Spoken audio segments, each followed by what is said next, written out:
Now this is how you do a deep, sleek side part. If you've been struggling to get it to look like this by yourself from home, don't worry, I got you. Let's go through step by step.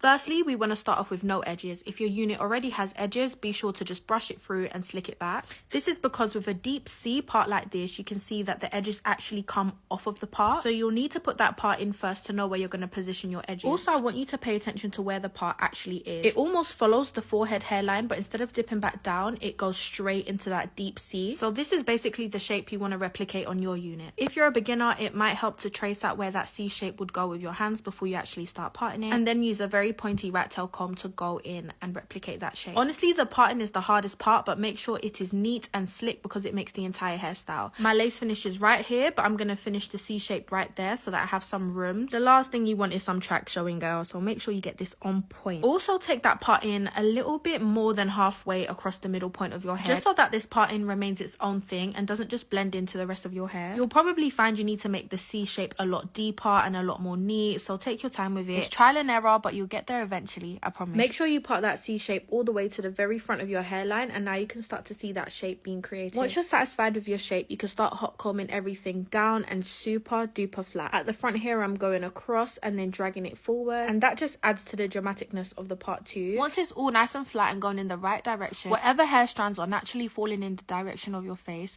part that off because that will be your edges. Remember to tuck everything behind your ear and keep it really flat. Can you also see how tucking the hair behind my ear has created my sideburn edges? Yeah, we're gonna pull that out and now we're gonna start cutting them. I like to use my features on my face to decide how long I cut it, so I do it right above my eyebrow, and for my sideburn, just in line with the bottom of my ear. Grab your pencil straighteners and get to curling your edges and your sideburns downwards. Now on to actually molding the edges. I highly recommend using a spritz. Not only does it lay your edges, but I feel like it actually melts your lace in a little bit more too. You're gonna swoop your edges and then drag the end of it into the rest of the hair. Every time you touch this side of the hair, make sure everything is flat.